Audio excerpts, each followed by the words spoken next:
Alrighty, in this video I want to discuss Object.create and Object.assign. Before we do that, I want to talk about something that that couldn't fit into the last video. And that is going to be the ability to return a value from a constructor function. So let's say we have add left, right, return left plus right. It's pretty straightforward.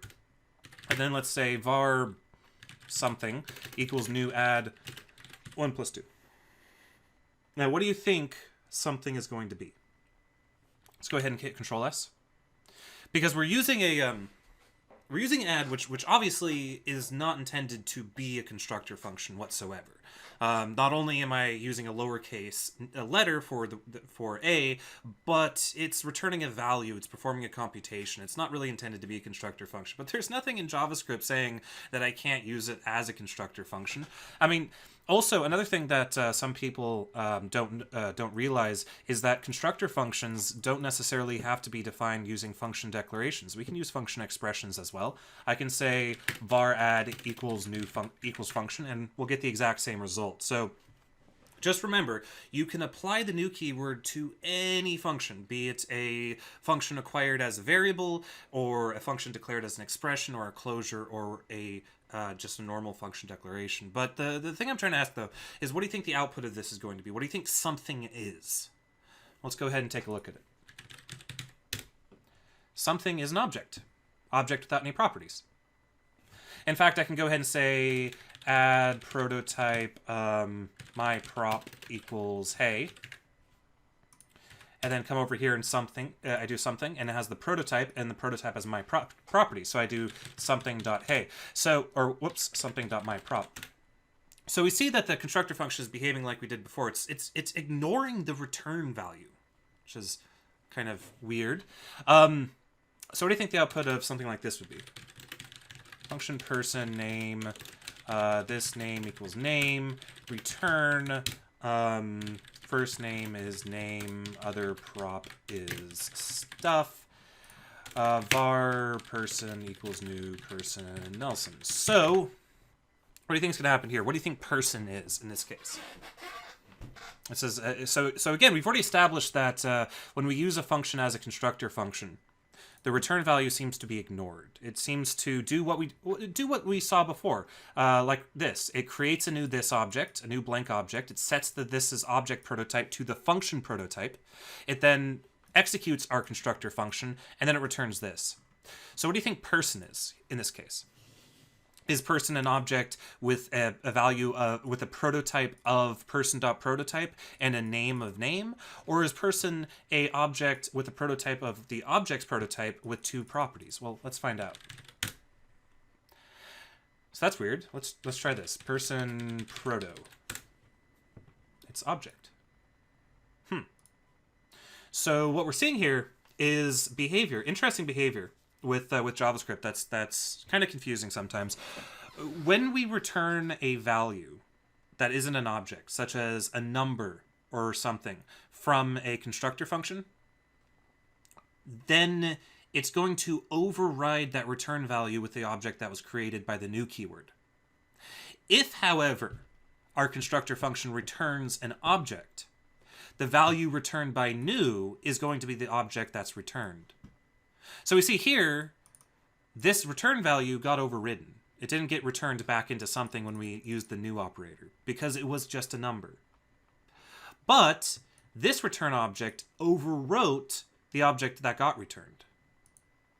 So I can say console.log this in the constructor function, and I can see in the constructor function, the this keyword points to that new instantiation of that person. But the person that was returned by the new keyword is that object that was returned. And you'll see that the prototype doesn't get copied over either, because person.proto equals person.prototype. You'll notice it's false.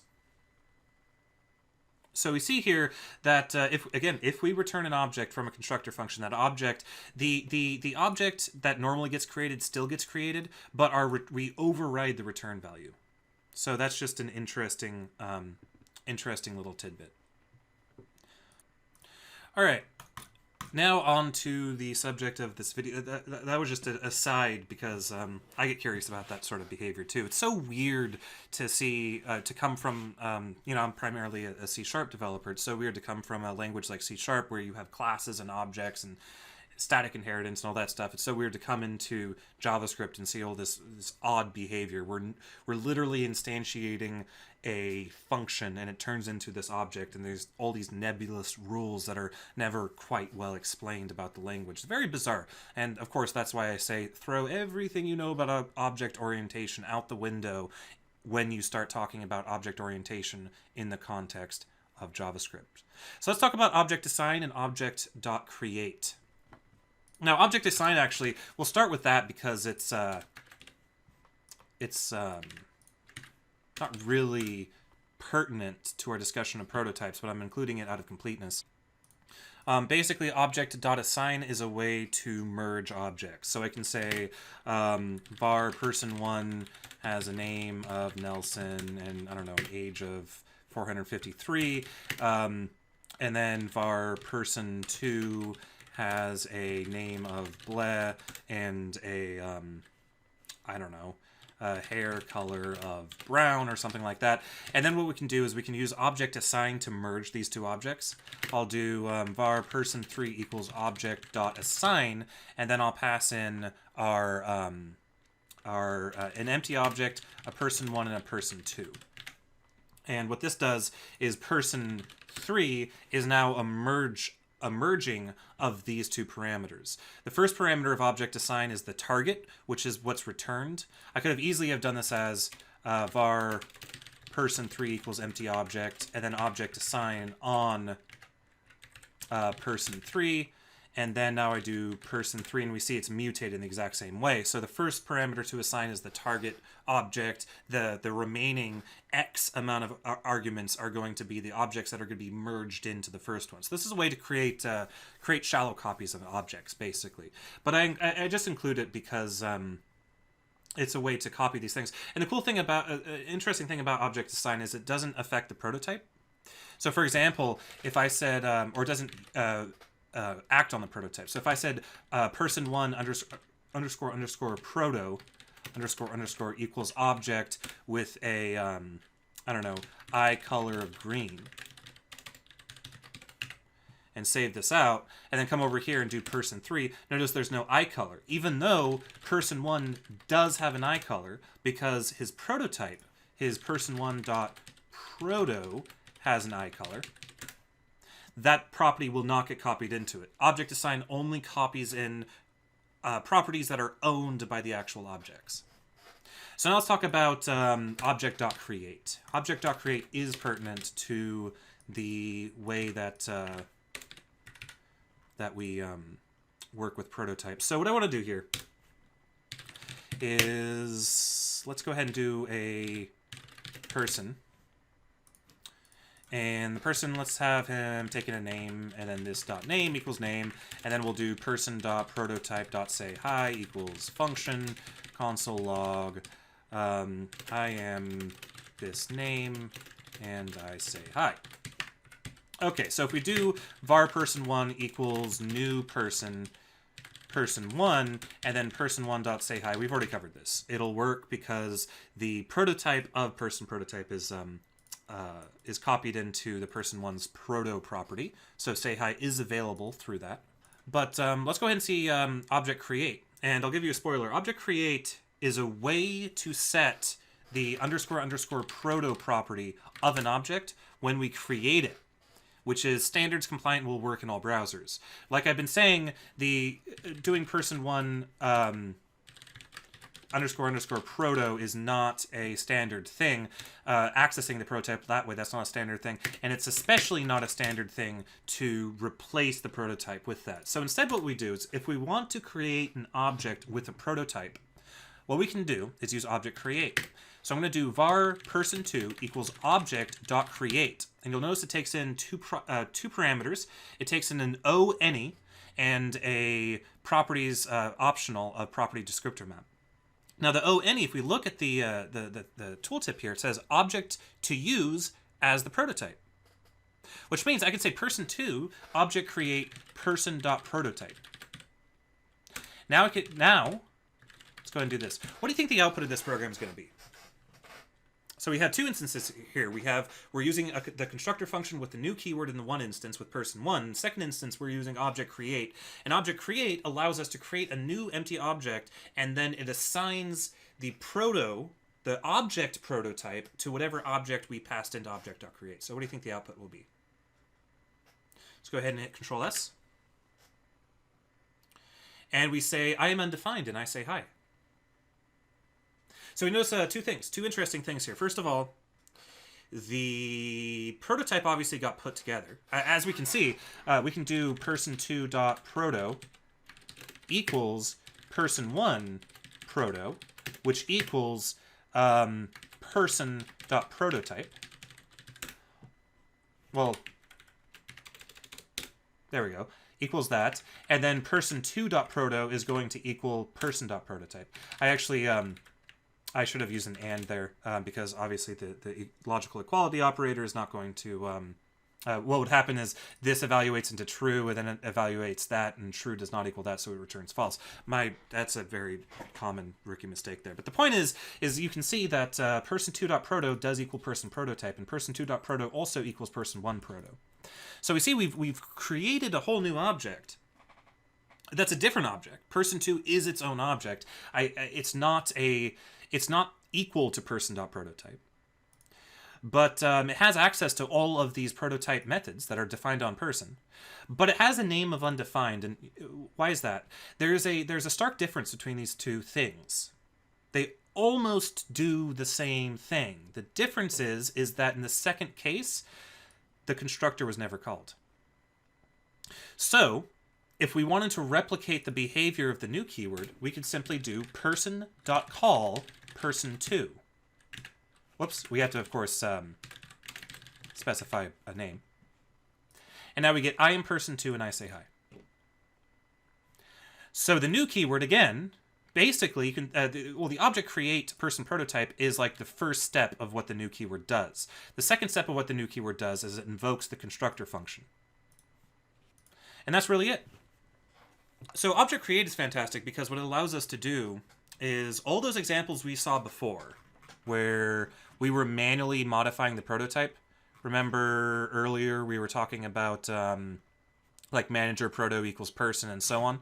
The object create allows us to do that in a standards compliant way that'll actually work on browsers and not have the performance impacts of setting the prototype. So for example, I can do object inheritance, which again, I'm saying the word inheritance, but I am specifically not referring to traditional inheritance you would find in a language like C# or Java. But, so I can do the whole thing again. I can do person, name equals not set. So this is the same sort of thing we had before. Say hi, function, console log, I am this name. And then I can say var manager equals object.create person, var or manager.name equals bossman, and then manager.say hi. And that'll work. So now, as you can see, we are indeed we are now inheriting from an object. But we're not modifying the original object, because if I still did person.say hi, notice how it says I am not set. But if I do manager say hi, it is set. And that's because we're invoking it on the object that has the name property overridden. There's really not a whole lot more to say about object create. Object create basically is this. My create proto. What does object create? What does the internals look like? See if you can I'm going to put this up here, even though function hoisting would come into play, but whatever. I'm going to replace object create with my create. See if you can pause the video, and with the knowledge so far, assuming that browsers still support that property, see if you can implement your own object create and actually understand the internals of it. But what I'm going to do, I'll just go ahead and show you guys what object create does behind the scenes. Var obj equals empty object, obj proto equals proto, return obj. hit Control S, and we see the same result. This is all Object Create does. It does a little bit more. There is a second parameter to Object Create called the properties object. I'm not going to talk about that because that goes into, it's a little bit more complicated than you might think on first glance. So I won't talk about it in this course because it goes into things like properties, getters, and setters, enumerable properties, and all that madness. But the point is Object Create, on its simplest form, if you only pass in one argument, that's literally all it does. Creates a new object, sets the prototype, returns it. And yeah.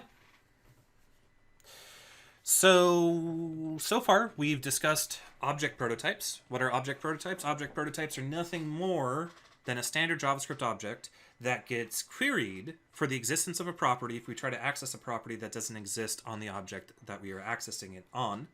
Prototypes can be chained. There's a chain of prototypes. Function prototypes are used for constructor functions. So here's a constructor function. Again, it being a constructor function has nothing to say about the structure of the function itself. It's really just a normal function. Being a constructor function is really just how it's intended to be used, which in this case is using the new keyword. And when we use the new keyword, or when we use Object Create, the prototype is copied over into the object prototype of a object. So we can use object prototypes without using function prototypes, is kind of what I'm saying here. We can inherit directly from straight up objects, or we can do a more traditional object-oriented style where we don't do that, where we have our function prototypes inherit from each other, which is what we're going to be discussing in the next video. So we'll see you guys.